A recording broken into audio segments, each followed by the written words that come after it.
أشهد أن لا إله إلا الله وحده لا شريك له وأشهد أن محمدا عبده ورسوله أما بعد فأعوذ بالله من الشيطان الرجيم بسم الله الرحمن الرحيم الحمد لله رب العالمين الرحمن الرحيم مالك يوم الدين إياك نعبد وإياك نستعين اهدنا الصراط المستقيم صراط الذين أنعمت عليهم غير المغضوب عليهم ولا الضالين وإذا سألك عبادي عني فإني قريب أجيب دعوة الداع إذا دعاني فليستجيبوا لي وليؤمنوا بي لعلهم يرشدون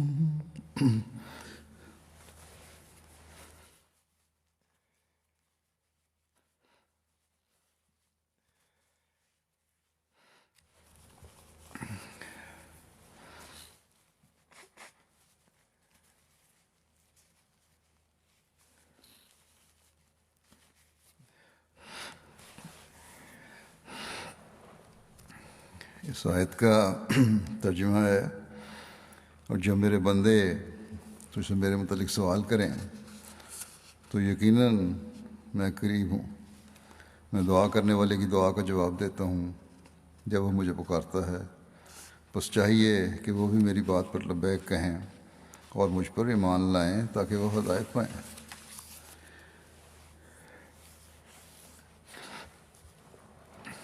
اللہ تعالیٰ کے فضل سے رمضان کے مہینے سے ہم گزر رہے ہیں۔ یہ مہینہ دعاؤں کی قبولیت کا مہینہ ہے۔ اللہ تعالیٰ نے اس مہینے میں خاص رحمت سے دعاؤں کو قبول کرنے کا اعلان فرما دیا ہے، اپنے فیض خاص کا چشمہ جاری فرما دیا ہے، کیونکہ اس میں انسان اپنا ہر فعل خدا تعالیٰ کی رضا کے حصول کے لیے کرتا ہے، حتیٰ کہ کھانا پینا بھی اللہ تعالیٰ کے حکم سے اور ایک مقررہ وقت میں کرتا ہے۔ اس لیے حضرت صلی اللہ علیہ وسلم نے فرمایا کہ اللہ تعالیٰ فرماتا ہے کہ جنت کے دروازے اس مہینے میں کھول دیے جاتے ہیں اور دوزخ کے دروازے بند کر دیے جاتے ہیں۔ اس مہینے میں شیطان کو جکڑ دیا جاتا ہے۔ بس یہ ہماری خوش قسمتی ہے کہ اللہ تعالیٰ ایسے سامان ہمارے لیے مہیا فرما دیتا ہے جس میں ہم اللہ تعالیٰ کا قرب پانے کا سامان کر سکتے ہیں۔ یہ ہماری بدقسمتی ہوگی کہ ایسے حالات اللہ تعالیٰ کی طرف سے میسر آنے کے بعد بھی ہم اس سے فیض نہ پا سکیں۔ کیا دنیا میں رمضان کے مہینے میں زانی، ڈاکو، چور، فاسق، فاجر اپنے کام نہیں کرتے؟ کرتے ہیں، اور یقیناً کرتے ہیں۔ اگر ہر ایک کا شیطان جکڑ دیا جائے تو پھر وہ یہ شیطانی کام کیوں کریں؟ یہ نصیحت ہے مومنوں کو، ان لوگوں کو جو اللہ تعالیٰ کا قرب پانا چاہتے ہیں، کہ اللہ تعالیٰ نے رمضان کے مہینے میں اس لیے کہ تم، اللہ تعالیٰ فرماتا ہے کہ میرے کہنے سے اپنے آپ کو جائز کام سے بھی روک رہے ہو، میں تمہیں خوشخبری دیتا ہوں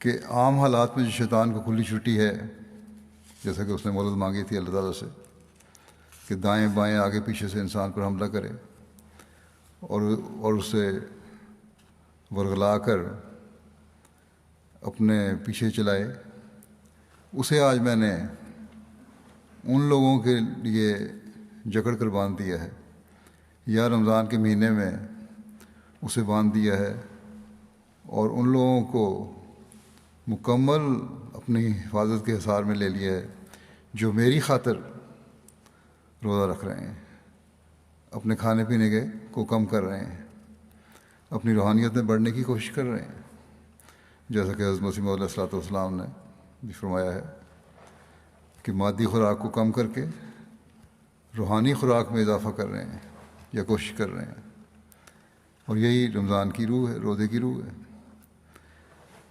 اللہ تعالیٰ ایسے لوگوں کو، شیطان کو مکمل طور پر جکڑ دیتا ہے،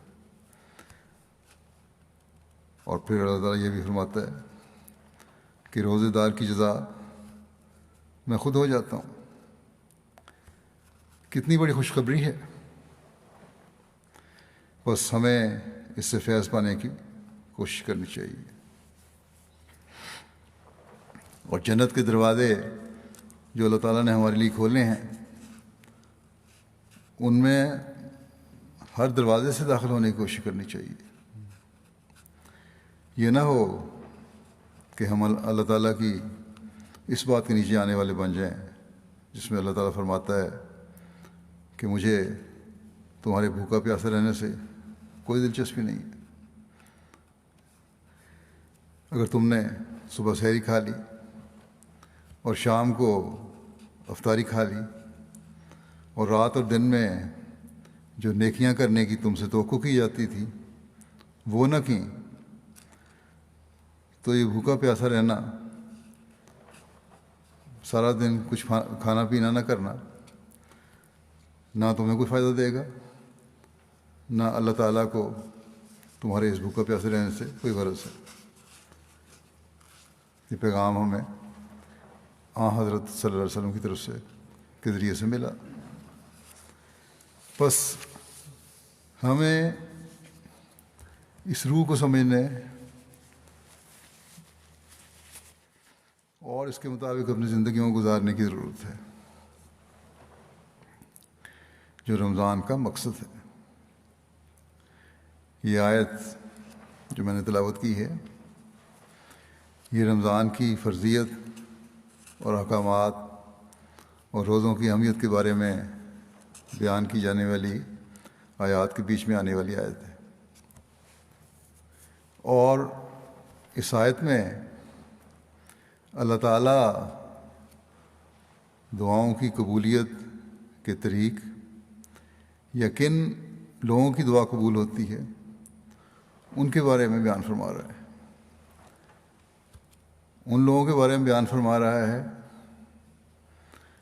جو عباد الرحمن ہیں، عباد الرحمن بننا چاہتے ہیں، شیطان کے چنگل سے نکلنا چاہتے ہیں، اپنی دعاؤں کی قبولیت کے نظارے دیکھنا چاہتے ہیں۔ اللہ تعالیٰ نے شروع ہی اس طرح فرمایا کہ جب میرے بندے اے رسول تجھ سے سوال کریں اور پوچھیں کہ ہمارا خدا کہاں ہے، ایک عاشق کی طرح بے چین ہو کر سوال کریں۔ اللہ تعالیٰ کو پانے کے لیے ہر کوشش کرنے کا بے چینی سے اظہار کریں، تو اللہ تعالیٰ فرماتا ہے ان سے کہہ دو گھبراؤ نہیں، تمہارے قریب ہی ہوں میں۔ بس پہلی بات یہ شرط تو اللہ تعالیٰ نے اپنے پانے کے لیے اللہ تعالیٰ کا بندہ بننے کی لگا دی۔ اگر انسان خدا تعالیٰ کا بندہ بننے کا حق ادا کرنے والا بن جائے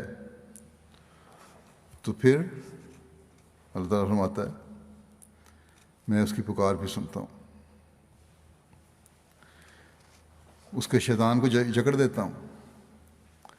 جب بھی شیطان حملہ آور ہو میں مدد کے لیے آ جاتا ہوں۔ صرف سال کا ایک مہینہ نہیں جو رمضان کا مہینہ ہے، بلکہ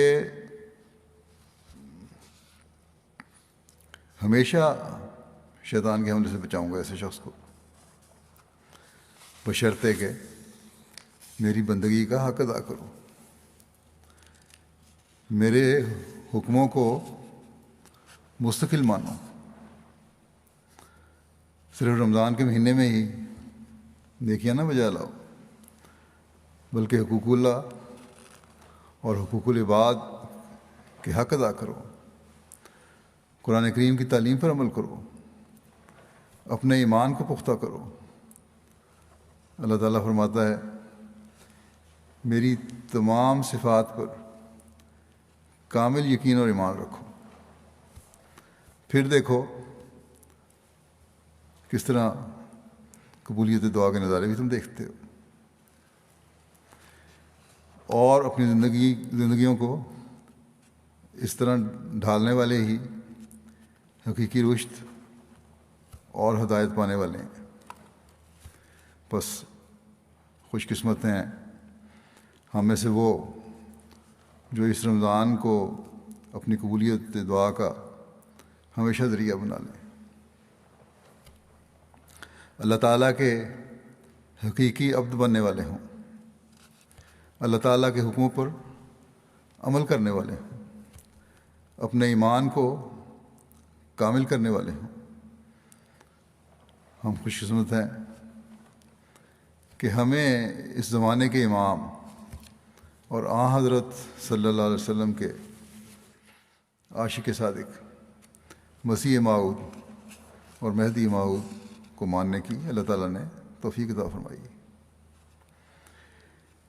جنہوں نے ہمیں اللہ تعالیٰ کا قرب پانے کے راستے اور دعا کی قبولیت اور طریقے دعا کے راستے دکھائے۔ حضرت مسیح موعود علیہ السلام ایک موقع پر فرماتے ہیں اللہ جل شانہ نے جو دروازہ اپنی مخلوق کی بھلائی کے لیے کھولا ہے وہ ایک ہی ہے، یعنی دعا۔ جب کوئی شخص بقا و زاری سے اس دروازے میں داخل ہوتا ہے تو وہ مولا کریم اس کو پاکیزگی و طہارت کی چادر پہنا دیتا ہے اور اپنی عظمت کا غلبہ اس پر اس قدر کر دیتا ہے کہ بے جا کاموں اور ناکارہ حرکتوں سے وہ کوسوں بھاگ جاتا ہے۔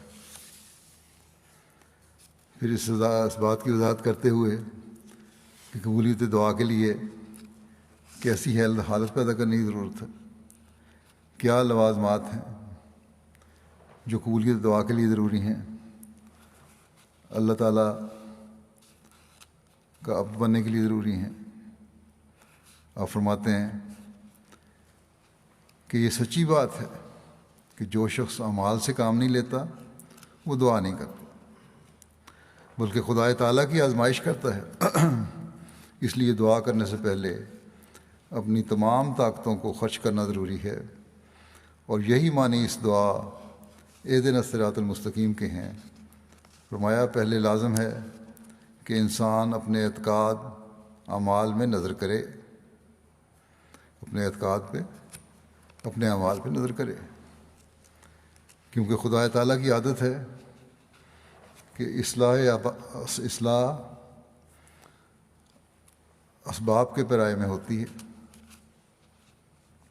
وہ کوئی نہ کوئی ایسا سبب پیدا کر دیتا ہے کہ جو اصلاح کا موجب ہو جاتا ہے۔ وہ لوگ اس مقام پر ذرا غور کریں، اس مقام پر ذرا غور کریں جو یہ کہتے ہیں کہ جب دعا ہوئی تو اسباب کیا، اسباب کی کیا ضرورت ہے؟ دعا کر لی، اسے عمل کی ضرورت کوئی نہیں، سامانوں کی ضرورت کوئی نہیں، کوشش کی ضرورت کوئی نہیں۔ فرماتے ہیں کہ وہ نادان سوچیں کہ دعا بجائے خود ایک مخفی سبب ہے جو دوسرے اسباب کو پیدا کر دیتا ہے۔ دعا تو خود ایک سبب ہے، چھپا ہوا سبب ہے، وجہ بنتی ہے دوسرے اسباب کو پیدا کرنے کی۔ بس قبولیت دعا کے لیے، اللہ تعالیٰ کا عبد بننے کے لیے یہ ضروری ہے کہ انسان کوشش کر کے اللہ تعالیٰ سے ایک تو اس کا فضل مانگے، اور فضل یہ ہے کہ بکا و زاری کر کے اس کے بندوں میں شامل ہو اور اس کے لیے کوشش کرے، یہ دعا کرے کہ مجھے اپنے بندوں میں شامل کر لے، ان بندوں میں جو اعتقاد اور اعمال کے لحاظ سے اللہ تعالیٰ کے خالص بندے ہیں۔ وہ دعا کرنے سے پہلے اپنے عمل کو بھی خدا تعالیٰ کی رضا کے مطابق ڈھالنے کی کوشش کرے۔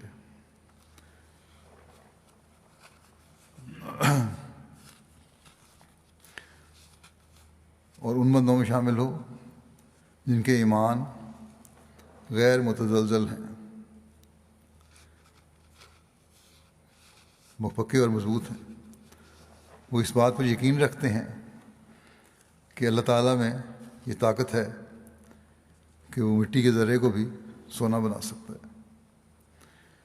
وہ یہ طاقت رکھتا ہے کہ انتہائی بگڑے ہوئوں کو بھی اپنے عباد میں شامل کر لے، ان کو اپنے راستے دکھائے، اور پھر وہ خدا تعالیٰ کی طرف چلنے والے راستوں پر ہی چلنے والے بن جائیں۔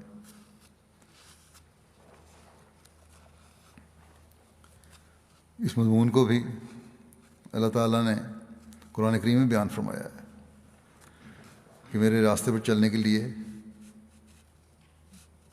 جہاد کرنے والوں کو میں اپنا راستہ دکھاتا ہوں، جیسا کہ اللہ تعالیٰ فرماتا ہے والذین جاہدوا فینا لنہدینہم سبلنا، یعنی وہ لوگ جو ہم سے ملنے کی کوشش کرتے ہیں ہم ضرور ان کو اپنے راستے دکھاتے ہیں۔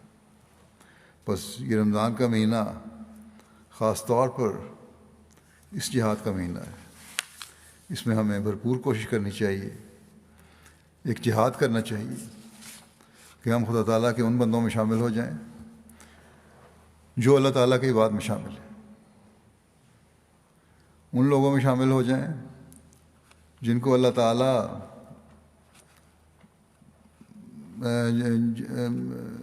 جن کے اللہ تعالیٰ قریب ہے، ان لوگوں میں شامل ہو جائیں جن کی دعائیں اللہ تعالیٰ سنتا ہے،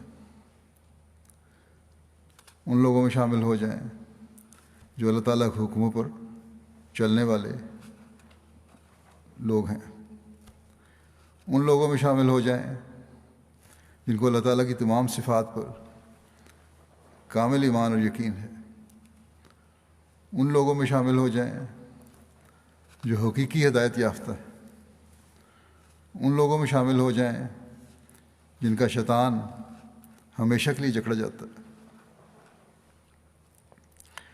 لیکن جیسا کہ اللہ تعالیٰ کے فرمان سے ظاہر ہے، اس کے لیے پہلے ہمیں جہاد کی ضرورت ہے، اپنی حالتوں کو اللہ تعالیٰ کی رضا کے مطابق بنانے کی ضرورت ہے۔ اس بارے میں حضرت مسیح علیہ السلام نے مختلف مواقع پر ہماری رہنمائی فرمائی، مختلف زاویوں سے رہنمائی فرمائی۔ چنانچہ ایک جگہ آپ فرماتے ہیں بھلا یہ کیوں کر ہو سکے کہ جو شخص نہایت لاپرواہی سے سستی کر رہا ہے وہ ایسا ہی خدا کے فیض سے مستفیض ہو جائے جیسے وہ شخص کہ جو تمام عقل اور تمام زور اور تمام اخلاص سے اس کو ڈھونڈتا ہے۔ اسی کی طرف ایک دوسرے مقام میں بھی اللہ تعالیٰ نے اشارہ فرمایا ہے، اور وہ یہ ہے کہ والذین جاہدوا فینا لنہدینہم سبلنا، یعنی جو لوگ ہماری راہ میں کوشش کرتے ہیں ہم ان کو بھی ضرور اپنی راہیں دکھلا دیا کرتے ہیں۔ بس واضح فرما دیا کہ لاپرواہی اور سستی دکھانے والے کے لیے ممکن نہیں کہ خدا تعالیٰ اس کو بھی ان لوگوں میں شامل کر لے جو اپنی تمام تر طاقتوں اور صلاحیتوں کے ساتھ خدا تعالیٰ کا قرب پانے کی کوشش کرتے ہیں، ایک جہاد کرتے ہیں۔ لوگ سوال کرتے ہیں، خطوں میں مجھے لکھ دیتے ہیں کہ ہم نے بہت دعا کی ہے لیکن اپنے مقصد میں کامیاب نہیں ہو سکے۔ بس جو یہ کہتے ہیں وہ غلط ہے، اللہ تعالیٰ غلط نہیں۔ جس کو انسان اپنی طرف سے بہت دعا کا معیار سمجھ رہا ہوتا ہے، ہو سکتا ہے اللہ تعالیٰ کے نزدیک اس میں ابھی کمی ہو اور ابھی اسے مزید جہاد کی ضرورت ہو۔ پھر اپنے طریقے دعا کو بھی دیکھنے کی ضرورت ہے۔ حضرت مسیح علیہ السلام یہ فرما رہے ہیں کہ جو شخص اپنی تمام عقل اور تمام زور اور تمام اخلاص کے ساتھ اسے ڈھونڈ رہا ہے، اللہ تعالیٰ فرماتا ہے ہم اسے بضرور اپنی راہیں دکھلا دیا کرتے ہیں۔ بس ہمیں دیکھنا ہوگا کہ ہم نے اپنی عقل کے مطابق، اپنی تمام تر صلاحیتوں کے مطابق اللہ تعالیٰ کے اس حکم پر عمل کر لیا ہے کہ فلیستجیبوا لی، کہ میری بات پر لبیک کہیں۔ اللہ تعالیٰ کے حکموں پر مکمل عمل کرنے کی کوشش کر رہے ہیں ہم۔ تمام زور اس بات پر لگا دیا ہے کہ اللہ تعالیٰ کی ہر بات پر لبیک کہنا ہے، پورے اخلاص و وفا کے ساتھ اللہ تعالیٰ کے حکموں پر عمل کر رہے ہیں۔ اگر نہیں تو پھر ہمیں شکوہ نہیں کرنا چاہیے کہ اللہ تعالیٰ نے ہماری دعاؤں کو نہیں سنا۔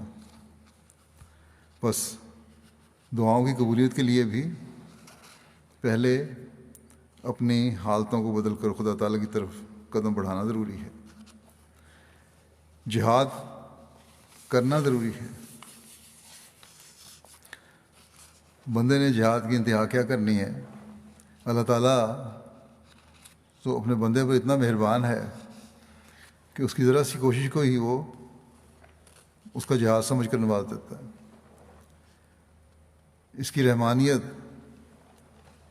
جب ہر چیز پر حاوی ہو جاتی ہے تو پھر بندے کا جہاد بھی آسان ہو جاتا ہے، اس کو بھی آسان کر دیتی ہے۔ چنانچہ حضرت صلی اللہ علیہ وسلم فرماتے ہیں کہ جب بندہ، اللہ تعالیٰ فرماتا ہے کہ جب بندہ میری طرف ایک قدم چل کر آتا ہے تو میں 2 قدم چل کے آتا ہوں، اس کی طرف بڑھتا ہوں۔ جب وہ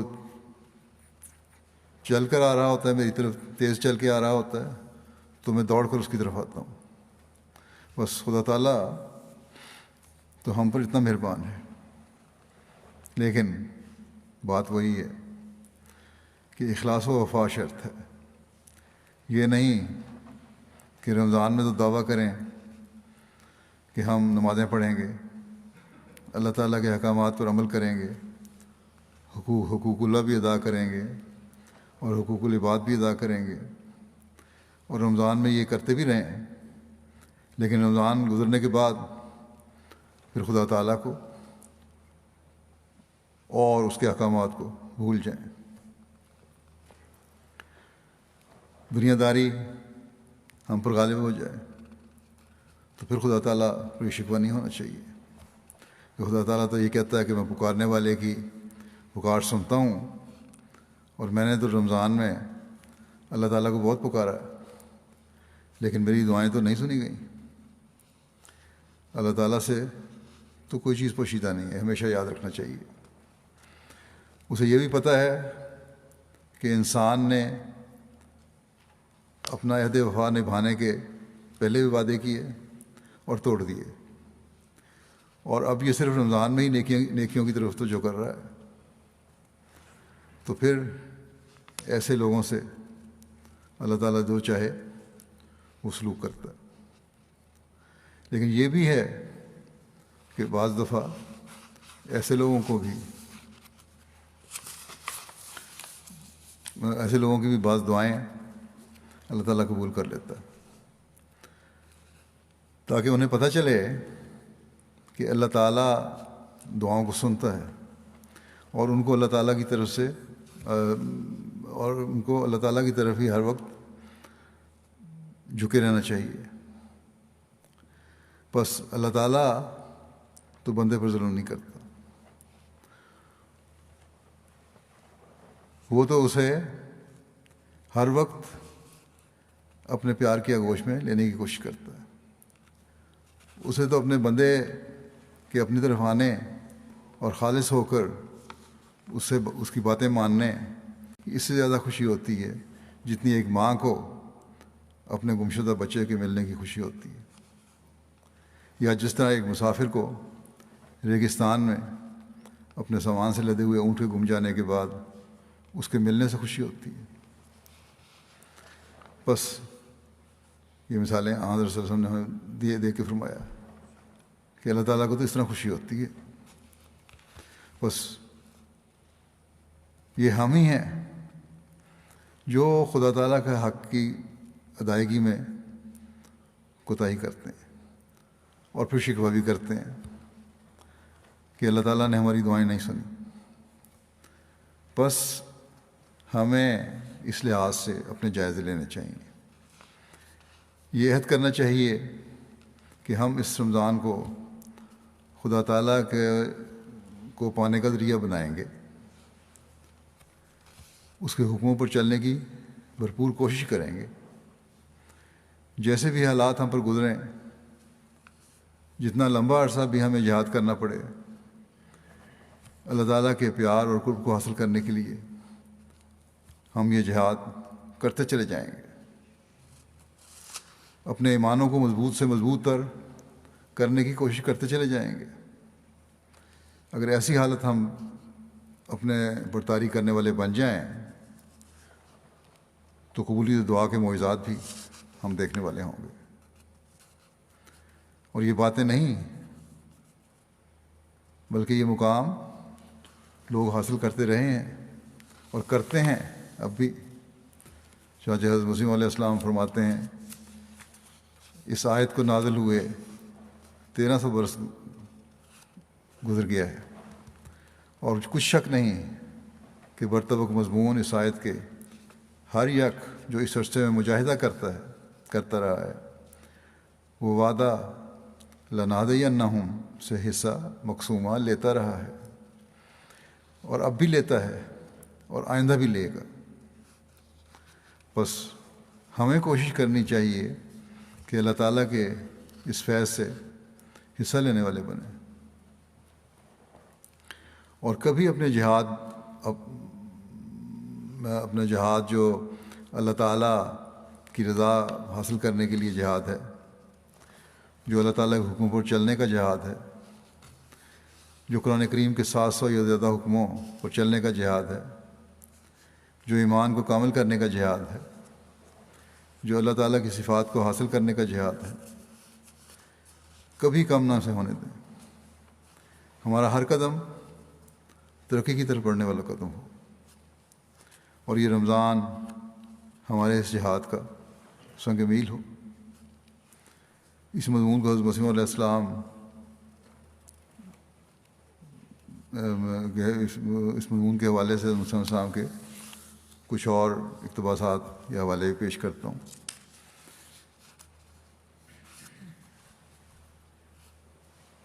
یہ ایسا مضمون ہے کہ جس کو بار بار سن کر سمجھنے کی ضرورت ہے، اور اگر یہ ہماری زندگیوں کا حقیقت میں حصہ بن جائے تو ایک انقلاب ہم دنیا میں پیدا کر سکتے ہیں. آپ فرماتے ہیں کہ جس طرح ہماری دنیاوی زندگی میں صریح نظر آتا ہے کہ ہمارے ہر ایک فعل کے لیے ایک ضروری نتیجہ ہے، اور وہ نتیجہ خدا تعالیٰ کا فعل ہے، ایسا ہی دین کے متعلق بھی یہی قانون ہے، جیسا کہ خدا تعالیٰ ان دو مثالوں میں صاف فرماتا ہے کہ کہ الذین جاہدوا فینا لنہدینہم سبلنا فلما زاغوا ازاغ اللہ قلوبہم.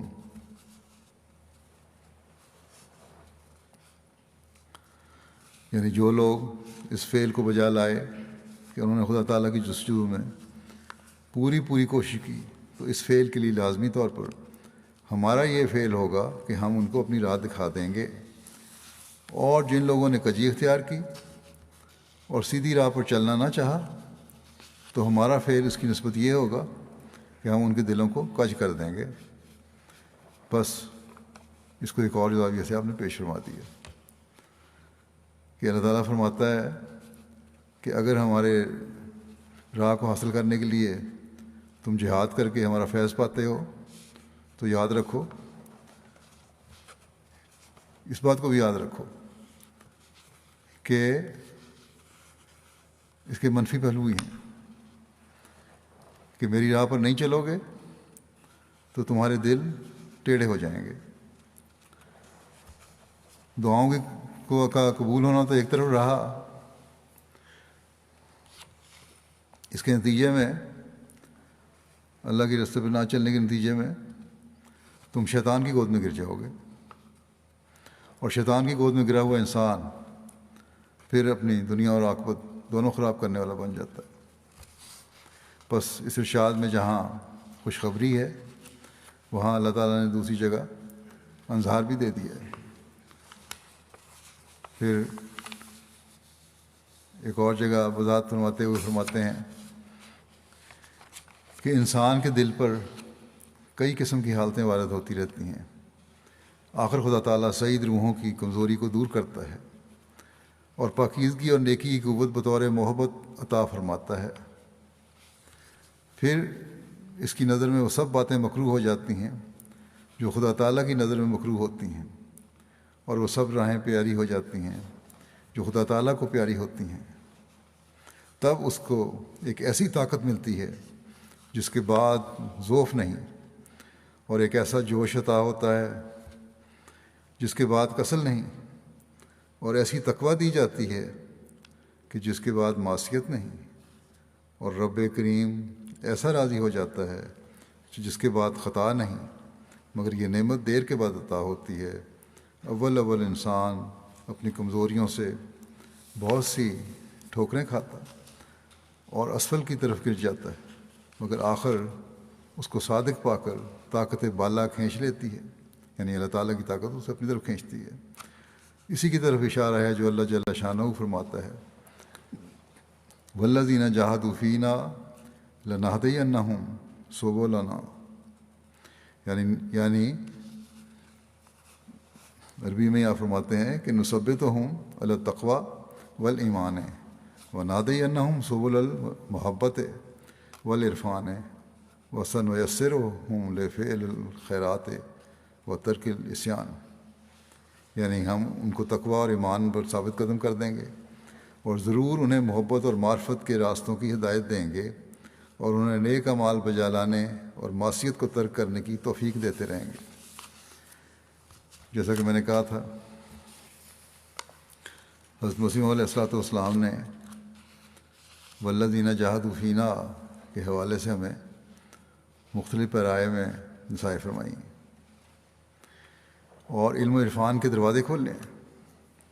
اس حوالے سے میں جو بیان ہوا ہے، انسانی فطرت کا نقشہ کھینچ کر تفصیل بیان فرمائی کہ انسان ایک حالت پر مستقل قائم نہیں رہ سکتا.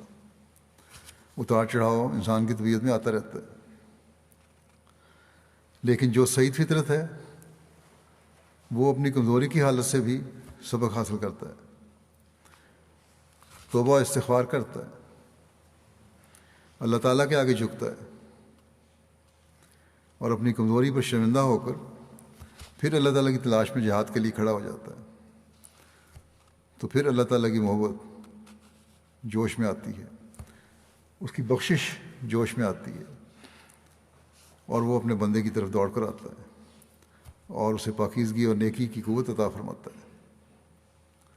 اور جب انسان میں اللہ تعالیٰ کے فضل سے پاکیزگی اور نیکی کی قوت پیدا ہو جاتی ہے تو پھر اس کا ہر فعل خدا تعالیٰ کی رضا کو حاصل کرنے والا بن جاتا ہے. ہر قسم کی کمزوری اور سستی سے وہ پاک ہو جاتا ہے. وہ تقویٰ پر چلنے والا بن جاتا ہے اور گناہوں سے بچایا جاتا ہے.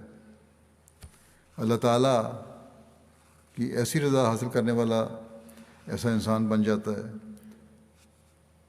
کہ پھر اس سے ایسی غلطیاں سرزد ہی نہیں ہوتی جو خدا تعالیٰ کو ناراض کرنے والی ہوں. آپ صلی اللہ علیہ وسلم نے آپ علیہ السلام نے فرمایا، لیکن یاد رکھو کہ اس حالت کو حاصل کرنے کے لیے مستقل مزاجی سے محنت کرنی پڑتی ہے. عارضی محنت نہیں، مستقل محنت کی ضرورت ہے. اور پھر یہ نیکیاں اور دعاؤں کی قبولیت کے نظارے زندگی کا حصہ بن جاتے ہیں. پھر ایک جگہ فرماتے ہیں کہ جو ہماری راہ میں مجاہدہ کرے گا ہم اس کو اپنے راہیں دکھلا دیں گے. یہ تو وعدہ ہے، فرمایا یہ تو وعدہ ہے. اور ادھر یہ دعا بھی سکھا دی ہمیں کہ اہدنا الصراط المستقیم. سو انسان کو چاہیے کہ اس کو مد نظر رکھ کر نماز میں بے الہا دعا کرے اور تمنا رکھے کہ وہ بھی ان لوگوں میں سے ہو جاوے جو ترقی اور بصیرت حاصل کر چکے ہیں. ایسا نہ ہو کہ اس جہان سے بے بصیرت اندھا اٹھایا جاوے. بس اس مقام کو حاصل کرنے کے لیے جہاں اللہ تعالیٰ اپنے بندے کو اپنے راستے کی طرف ہدایت دیتا ہے، یہ دعا بھی ضروری ہے. اور سورہ فاتحہ پڑھتے وقت بار بار پڑھنی چاہیے کہ اہدنا الصراط المستقیم. قادیان کا کسی نے ایک واقعہ بیان کیا ہوا ہے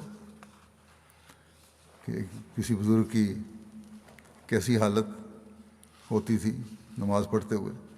وہ بیان کرنے والے کہتے ہیں کہ حضرت مسیح علیہ الصلوۃ والسلام کے ایک صحابی ایک مسجد مبارک کے کونے میں کھڑے تھے، نماز پڑھ رہے تھے. بڑی خشیت طاری تھی، رکت طاری تھی، اور بڑی دیر تک کھڑے ہیں ہاتھ باندھ کے.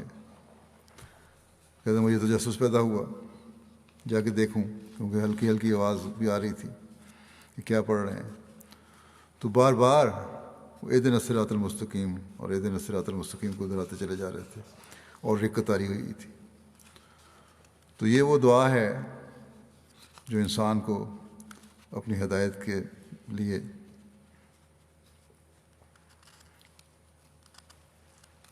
بہت پڑھنی چاہیے.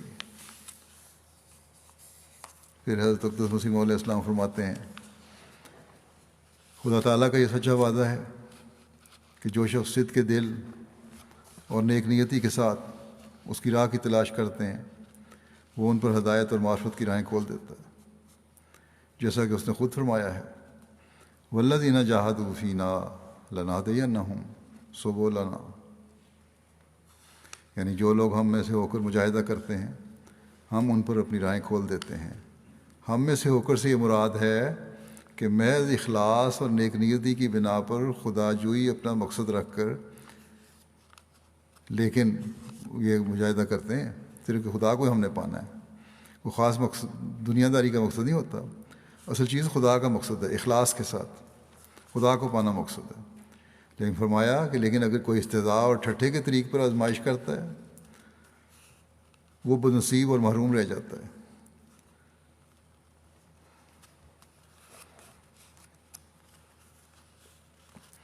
پس فرمایا پس اسی پاک اصول کی بنا پر اگر تم سچے دل سے کوشش کرو اور دعا کرتے رہو تو وہ غفور الرحیم ہے. لیکن اگر کوئی اللہ تعالیٰ کی پرواہ نہیں کرتا تو وہ بے نیاز بھی ہے، تو اس اللہ تعالیٰ کو بھی کوئی پرواہ نہیں تمہاری. پھر آپ فرماتے ہیں جس قدر کاروبار دنیا کے ہیں سب میں اول انسان کو کچھ کرنا پڑتا ہے. جو بھی دنیا کے کاروبار ہیں پہلے انسان کو کوشش کرنی پڑتی ہے. دنیا کے کاموں میں بھی دیکھ لو تم، یہی مثال ہے. دنیا میں جب وہ ہاتھ پاؤں ہلاتا ہے تو پھر اللہ تعالیٰ بھی برکت ڈال دیتا ہے۔ اسی طرح پر خدا تعالیٰ کی راہ میں بھی وہی لوگ کمال حاصل کرتے ہیں جو مجاہدہ کرتے ہیں۔ اس لیے فرمایا ہے والذین جاہدوا فینا لنہدینہم سبلنا،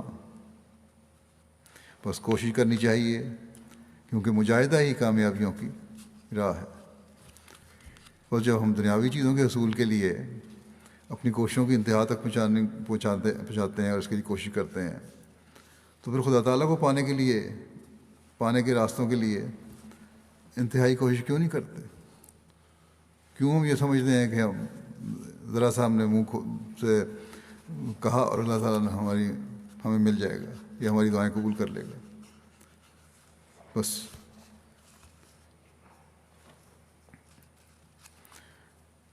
یہاں پھر وہی بات آ گئی کہ جو لوگ کہتے ہیں کہ ہماری دعائیں قبول نہیں ہوتی، وہ پہلے اپنے جائزے لیں۔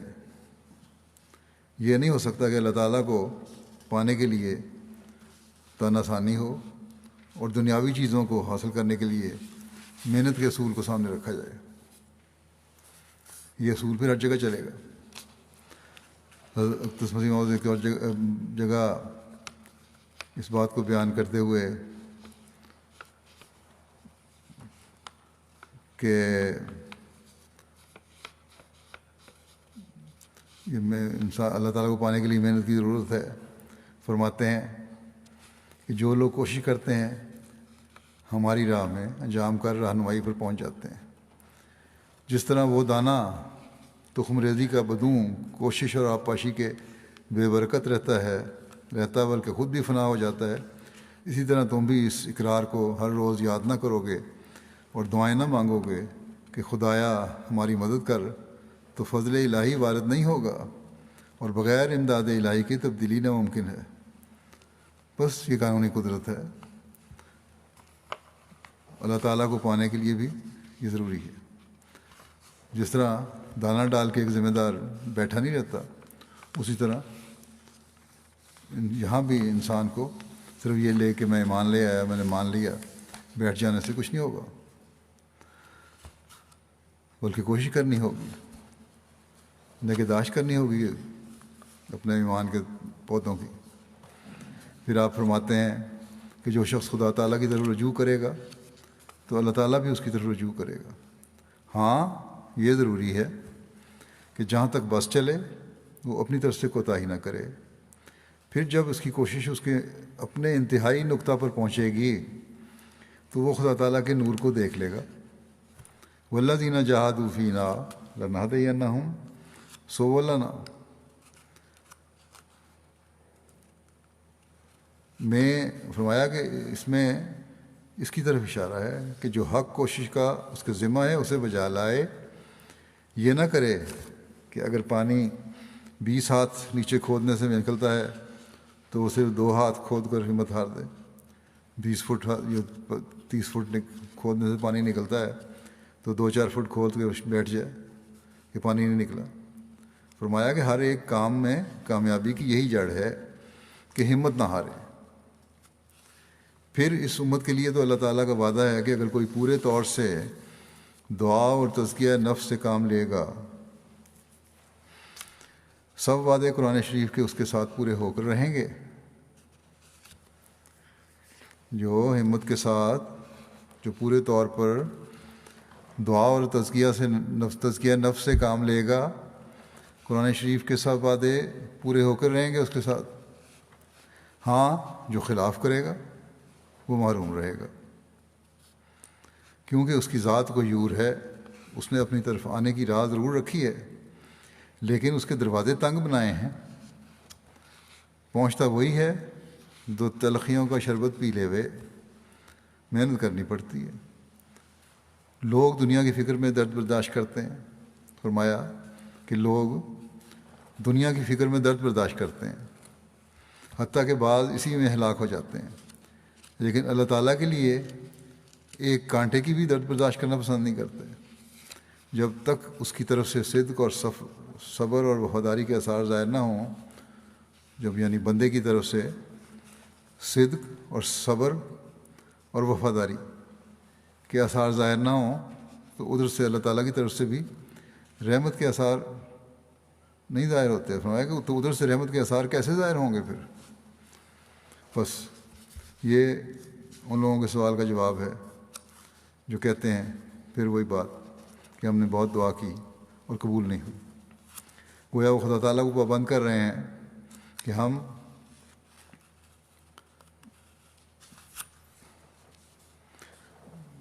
آئیں گے بھی خدا تعالیٰ کے پاس اپنی مرضی سے، اور جب ضرورت ہوگی اس وقت آئیں گے. اور خدا تعالیٰ نعوذ باللہ ہمارا پابند ہے کہ ہم جو کہیں اور جیسا چاہیں وہ ہماری دعا قبول بھی کر لیں. لیکن یہ بات تو وہ دنیا کے قانون اور تعلقات میں بھی دیکھتے ہیں، جیسا کہ انہوں نے فرمایا ایسا نہیں ہوتا. پھر خدا تعالیٰ کے معاملے میں یہ توقع کیوں ہے کہ جو جس طرح ہم چاہیں وہ ہو جائے اور بغیر محنت کے ہو جائے؟ بس یہاں یہی فرمایا کہ خالص ہو کر اللہ تعالیٰ کی طرف سے آؤ تو پھر دیکھو اس کے پیار کے نظارے. پھر آپ فرماتے ہیں یاد رکھنا چاہیے کہ ایمان بغیر اعمال کے ایسا ہے جیسے کوئی باغ بغیر انہار کے، نہروں کے بغیر، پانی کے بغیر کوئی باغ ہو. جو درخت لگایا جاتا ہے اگر مالک اس کی آبپاشی کی طرف توجہ نہ کرے تو ایک دن خشک ہو جائے گا. اسی طرح ایمان کا حال ہے. والذین جاہدوا فینا، یعنی تم ہلکے ہلکے کام پر نہ رہو بلکہ اسراء میں بڑے بڑے مجاہدات کی ضرورت ہے. نفس کو بیل سے مشابہت دی گئی ہے. بس اللہ تعالیٰ جو فرماتا ہے وَلْيُؤْمِنُوا بِی، کہ مجھے پکارنے والے مجھ پر ایمان لائیں، تو ایمان یہ ہے کہ حقوق اللہ اور حقوق العباد کی ادائیگی سے اللہ تعالیٰ پر ایمان کا حق ادا کریں. اللہ تعالیٰ ایمان کے باغ کی پرورش اور نگہداشت کرنے کا اپنے بندوں کو فرماتا ہے. ہم دیکھتے ہیں اپنے گھروں میں بھی پودوں کو بھی ہم اگر باقاعدگی سے نہ دیکھیں، ان کا خیال نہ رکھیں، وہ سوکھنے لگ جاتے ہیں. پھر ایمان کے باغ کو کس طرح بغیر نگہداشت کے چھوڑ سکتے ہیں؟ پھر ایک اور زاویے سے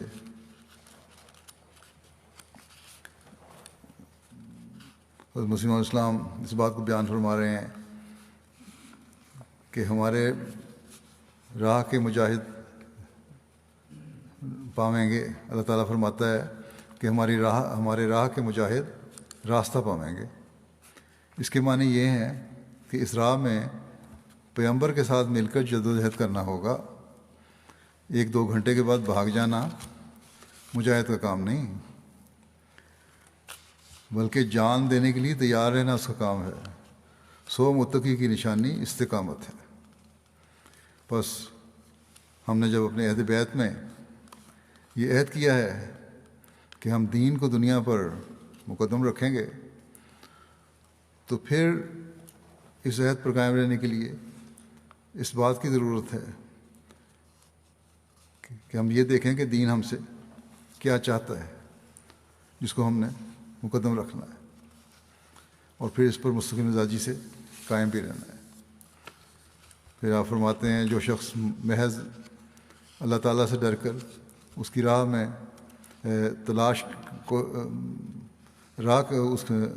جو شخص محض اللہ تعالیٰ سے ڈر کر اس کی راہ کی تلاش میں کوشش کرتا ہے اور اس سے اس امر کی گرہ کشائی کے لیے دعائیں کرتا ہے، تو اللہ تعالیٰ اپنے قانون کے موافق کہ والذین جاہدوا فینا لنہدینہم سبلنا، یعنی جو لوگ ہم میں ہو کر کوشش کرتے ہیں ہم اپنی راہیں ان کو دکھا دیتے ہیں. خود ہاتھ پکڑ کر راہ دکھا دیتا ہے اور اسے اطمینان قلب عطا کرتا ہے. اور اگر خود دل ظلمت قضا اور زبان دعا سے بوجھل ہو اور اعتقاد شرک و بدعت سے ملوث ہو، اعتقاد شرک اور بدعت سے ملوث ہو، تو وہ دعا ہی کیا ہے اور وہ طلب ہی کیا ہے؟ جس پر نتائج حسنہ مرتب ہوں۔ بس ہمیں اپنے جائزے لیتے رہنا چاہیے کہ ہم اس سوچ کے ساتھ اللہ تعالیٰ کی راہوں کی تلاش کر رہے ہیں، اور کیا ہمارے دل غیر اللہ سے بالکل خالی ہو چکے ہیں۔ پھر توبہ استغفار کی طرف توجہ دلاتے ہوئے آپ فرماتے ہیں کہ توبہ استغفار وصول اللہ کا ذریعہ ہے۔ اللہ تعالیٰ فرماتا ہے والذین جاہدوا فینا لنہدینہم سبلنا، پوری کوشش سے اس کی راہ میں لگے رہو، منزل مقصود تک پہنچ جاؤ گے۔ اللہ تعالیٰ کو کسی سے بخل نہیں۔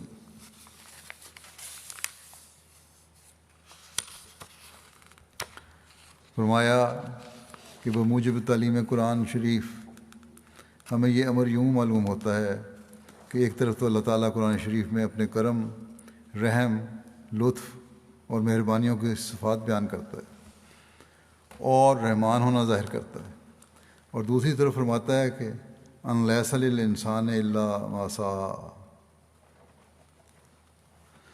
اور والذین جاہدوا فینا لنہدینہم سبلنا، فرما کر اپنے فیض کو سعی اور مجاہدے میں منحصر فرماتا ہے۔ نیز اس میں صحابہ رضی اللہ عنہم کا طرز عمل ہمارے واسطے ایک اسوہ حسنہ اور عمدہ نمونہ ہے۔ صحابہ کی زندگی میں غور کر کے دیکھو، بھلا انہوں نے محض معمولی نمازوں سے ہی وہ مدارج حاصل کر لیے تھے؟ نہیں، بلکہ انہوں نے تو خدا تعالیٰ کی رضا کے حصول کے لیے حصول کے واسطے اپنی جانوں تک کی پرواہ نہیں کی، اور بھیڑ بکریوں کی طرح خدا کی راہ میں قربان ہو گئے، جب جا کر کہیں ان کو یہ رتبہ حاصل ہوا تھا۔ اکثر لوگ ہم نے ایسے دیکھے ہیں، فرماتے ہیں کہ اکثر لوگ ہم نے ایسے دیکھے ہیں، وہ یہی چاہتے ہیں کہ ایک پھونک مار کر ان کو وہ درجات دلا دیے جائیں اور عرش تک ان کی رسائی ہو جائے۔ یہ نہیں ہو سکتا۔ بس اللہ تعالیٰ رحیم و کریم بھی ہے بے شک، لیکن ساتھ ہی اس نے کامل الایمان بننے والے لوگوں کے لیے یہ شرط بھی لگائی ہے کہ وہ اس کی راہ میں جہاد کرنے والے ہوں۔ پھر اللہ تعالیٰ ان کے مقام اونچے کرتا چلا جاتا ہے۔ قبولیت دعا کے بھی وہ نظارے دیکھتے ہیں، اور اللہ تعالیٰ کی رحمانیت اور رحیمیت کے بھی پہلے سے بڑھ کر نظارے دیکھتے ہیں جو صحابہ نے دیکھے، اور خدا تعالیٰ کی محبت میں ایسے ڈوبے وہ لوگ جس کی مثال نہیں۔ اگر اللہ تعالیٰ کی راہ میں مارے بھی گئے تو پھر وہ جنتوں اور اللہ تعالیٰ کی رضا کی خوشخبری پانے والے ہی بن گئے۔ پھر آپ فرماتے ہیں جو لوگ خدا تعالیٰ میں ہو کر خدا کے پانے کے واسطے تڑپ اور گزارش سے کوشش کرتے ہیں، ان کی محنت اور کوشش ضائع نہیں جاتی، اور ضرور ان کی راہبری اور ہدایت کی جاتی ہے۔ جو کوئی صدق اور خلوص نیت سے خدا کی طرف قدم اٹھاتا ہے، خدا اس کی طرف رہنمائی کے واسطے بڑھتا ہے۔ انسان کا فرض ہے کہ تدبر کرے اور حق طلبی کی سچی تڑپ اور پیاس اپنے اندر پیدا کرے۔ معلومات کے وسیع کرنے کی جو سبیل اللہ تعالیٰ نے بتائی ہے ان پر کاربند ہو، خدا بھی بے نیاز ہو جاتا ہے اس شخص سے جو خدا سے لاپرواہی کرتا ہے۔ پھر فرماتے ہیں کہ اپنے نفس کی تبدیلی کے واسطے صحیح کرو، کوشش کرو، نماز میں دعائیں مانگو، صدقات خیرات سے اور دوسرے ہر طرح کے ہیلے سے والذین جاہدوا فینا میں شامل ہو جاؤ۔ جس طرح بیمار طبیب کے پاس جاتا، دوائی کھاتا، مسل لیتا، خون نکلواتا، ٹکور کرواتا اور شفا حاصل کرنے کے واسطے ہر طرح کی تدبیر کرتا ہے، اسی طرح اپنی روحانی بیماریوں کو دور کرنے کے واسطے ہر طرح کی کوشش کرو، صرف زبان سے نہیں بلکہ مجاہدے کے جس قدر طریق ہیں خدا تعالیٰ نے فرمائے ہیں وہ سب بجا لاؤ۔ بس یہ وہ طریق ہے جسے اللہ تعالیٰ کے پانے کے راستے کھلتے چلے جاتے ہیں، اور پھر دعاؤں کی طرف توجہ بھی دلاتے ہیں۔ آپ فرماتے ہیں کہ انسان کو چاہیے کہ اس زندگی کو اس قدر قوی خیال کرے کہ اس سے نکلنے کے لیے کوشش کرے۔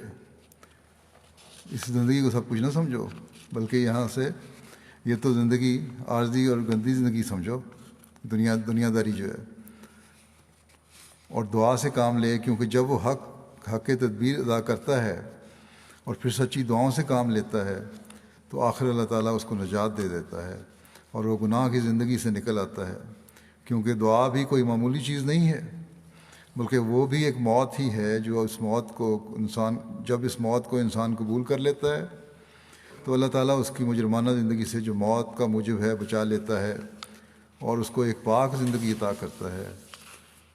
فرمایا بہت سے لوگ دعا کو ایک معمولی چیز سمجھتے ہیں، سو یاد رکھنا چاہیے کہ دعا یہی نہیں کہ معمولی طور پر نماز پڑھ کر ہاتھ اٹھا کر بیٹھ گئے اور جو کچھ آیا منہ میں سے کہہ دیا۔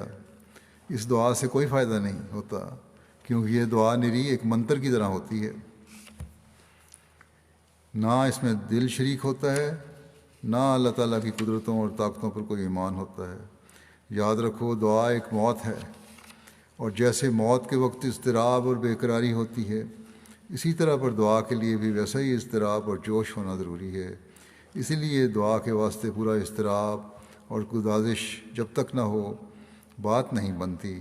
بس چاہیے کہ راتوں کو اٹھ کر نہایت تضرع اور زاری اور ابتحال کے ساتھ خدا تعالیٰ کے حضور اپنی مشکلات کو پیش کرے اور اس دعا کو اس حد تک پہنچاوے کہ ایک موت کی سی صورت واقع ہو جاوے، اس وقت دعا قبولیت کے درجہ تک پہنچتی ہے۔ فرماتے ہیں کہ یہ بھی یاد رکھو کہ سب سے اول اور ضروری دعا یہ ہے کہ انسان اپنے آپ کو گناہوں سے پاک صاف کرنے کی دعا کرے۔ ساری دعاؤں کا اصل اور جز یہی دعا ہے، کیونکہ جب یہ دعا قبول ہو جاوے اور انسان ہر قسم کی گندگیوں اور آلودگیوں سے پاک صاف ہو کر خدا تعالیٰ کی نظر میں مطہر ہو جاوے، تو پھر دوسری دعائیں جو اس کی حاجات ضروریہ کے لیے متعلق ہوتی ہیں، یعنی انسان کی ضرورتوں کو دوسری دنیاوی ضرورتوں کے لیے ہیں ہوتی ہیں، وہ اس کو مانگنی بھی نہیں پڑتی، وہ خود بخود قبول ہوتی چلی جاتی ہیں۔ بڑی مشقت اور محنت طلب یہی دعا ہے کہ وہ گناہوں سے پاک ہو جاوے۔ سب سے بڑی دعا یہی ہے کہ انسان اپنی دعا کرے کہ گناہوں سے پاک ہو جائے اور خدا تعالیٰ کی نظر میں متقی اور راست باز ٹھہر جاوے۔ یعنی اول جو حجاب انسان کے دل پر ہوتے ہیں ان کا دور ہونا ضروری ہے۔ جب وہ دور ہو گئے تو دوسرے حجابوں کے دور کرنے کے واسطے اس قدر محنت اور مشقت کرنی نہیں پڑے گی، کیونکہ خدا تعالیٰ کا فضل اس کے شامل حال ہو کر ہزاروں خرابیاں خود بخود دور ہونے لگتی ہیں۔ اور جب اندر پاکیزگی اور طہارت پیدا ہوتی ہے اور اللہ تعالیٰ سے سچا تعلق پیدا ہو جاتا ہے تو پھر اللہ تعالیٰ خود بخود اس کا متکفل اور متولی ہو جاتا ہے، اور اس سے پہلے کہ وہ اللہ تعالیٰ سے اپنی کسی حاجت کو مانگے اللہ تعالیٰ خود اس کو پورا کر دیتا ہے۔ یہ ایک باریک سر ہے جو اس وقت کھلتا ہے، بڑا باریک راز ہے یہ، جو اس وقت کھلتا ہے یہ راز جب انسان اس مقام پر پہنچتا ہے۔ اس سے پہلے اس کی سمجھ میں آنا بہت مشکل ہوتا ہے، لیکن یہ ایک عظیم الشان مجاہدے کا کام ہے، کیونکہ دعا بھی ایک مجاہدے کو چاہتی ہے۔ جو شخص دعا سے لاپرواہی کرتا ہے اور اس سے دور رہتا ہے، اللہ تعالیٰ بھی اس کی پرواہ نہیں کرتا اور اس سے دور ہو جاتا ہے۔ جلدی اور شتاب کاری یہاں کام نہیں دیتی۔ خدا تعالیٰ اپنے فضل و کرم سے جو چاہے عطا کرے اور جب چاہے عنایت فرمائے۔ سائل کا کام نہیں ہے کہ وہ فی الفور عطا نہ کیے جانے پر شکایت کرے اور بدظنی کرے، بلکہ استقلال اور صبر سے مانگتا چلا جاوے۔ اللہ تعالیٰ ہمیں ان باتوں پر عمل کرنے کی توفیق عطا فرمائے اور اس رمضان کو ہمارے لیے اللہ تعالیٰ سے پختہ تعلق جوڑنے والا بنا دے، اس کی باتوں پر عمل کرنے والا بنا دے، اس پر کامل ایمان لانے والا بنا دے، قبولیت دعا کے نظارے ہمیں دیکھنے والا بنا دے، اور یہ حالت ہمیشہ قائم رہنے والی ہو۔ رمضان میں بھی اور رمضان کے بعد بھی ہم اللہ تعالیٰ کا خالص عبد بننے کا کردار ادا کرنے والے ہوں۔ اللہ تعالیٰ ہمیں اپنے ایسے راستے دکھائے جن سے ہم کبھی بھٹکنے والے نہ ہوں، اور ہمیشہ اس کی پیار کی نظر ہم پر پڑی رہے، ہم زمانے کے امام کی بیعت کا حق ادا کرنے والے ہوں۔ اللہ تعالیٰ کے اس انعام کو پا کر کبھی اس سے محروم رہنے والے نہ بنیں جو اس میں اللہ تعالیٰ نے ہمیں یہ انعام جو دیا ہے زمانے کے امام کو ماننے کا۔ اللہ تعالیٰ ہمارے مخالفین اور دشمنوں کی شر سے ہمیشہ ہمیں محفوظ رکھے، ہماری دعاؤں کو قبول فرماتے ہوئے دشمنوں کے شر ان پر الٹائے، جماعت کی ترقی کے سامان ہمیشہ پیدا فرماتا رہے۔ بس اس رمضان کو اپنی مقبول دعاؤں کا ذریعہ بنا لیں، اللہ تعالیٰ ہمیں اس کی توفیق عطا فرمائے۔ دنیا کے حالات کے لیے بھی دعائیں کریں، اللہ تعالیٰ دنیا کو تباہ کاریوں سے بچائے اور ان کو عقل دے کے یہ اپنے پیدا کرنے والے خدا کو پہچاننے والے ہوں۔ جمعہ کے بعد میں اس کی MTA کی ایک سائٹ کا بھی اجرا کروں گا، جو MTA انٹرنیشنل نے ویب سائٹ بنائی ہے، موبائل اپلیکیشن بنائی ہے اس کی، جس میں 313 بدری صحابہ رضی اللہ عنہم کے متعلق میرے خطبات جمعہ کو ایک جگہ جمع کیا گیا ہے۔ اس ویب سائٹ پر احباب یہ خطبات جمعہ دیکھنے کے ساتھ ساتھ بدری صحابہ کے متعلق بنائی گئی پروفائلز پڑھ سکتے ہیں، اور جہاں تک کسی نے مشاہدہ اور مطالعہ کیا ہوا ہوگا اس کو بک مارک بھی کر سکتے ہیں۔ اس کے علاوہ ہر صحابی کے متعلق سوال و جواب کا ایک کوئز موجود ہے۔ ویب سائٹ پر متعلقہ مفید نقشے بھی دیکھے جا سکتے ہیں، ناموں اور مشکل الفاظ کا عربی تلفظ بھی سنا جا سکتا ہے۔ اب تک یہ اپلوڈ کی گئی معلومات کے علاوہ آئندہ آنے والی نئی معلومات اور ویڈیوز بھی ہر ہفتے جاری کی جائیں گی اس میں۔ ویب سائٹ کا جو پتہ ہے وہ یہ ہے کہ www.313companions.org۔ تو جیسا کہ میں نے کہا کہ نماز کے بعد اس کا اجرا ہوگا، اللہ تعالیٰ اس کو بھی لوگوں کے لیے فائدہ کا موجب بنائے۔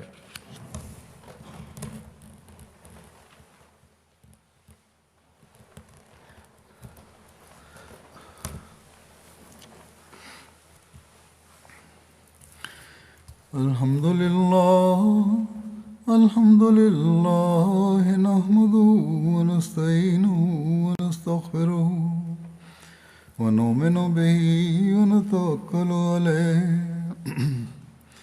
ونعوذ باللہ من شرور انفسنا ومن سیئات اعمالنا من يهده الله فلا مضل له ومن يضلله فلا هادي له ونشهد أن لا إله إلا الله ونشهد أن محمدا عبده ورسوله عباد الله رحمكم الله إن الله يأمر بالعدل والإحسان وإيتاء ذي القربى وينهى عن الفحشاء والمنكر والبغي يعظكم لعلكم تذكرون اذكروا الله يذكركم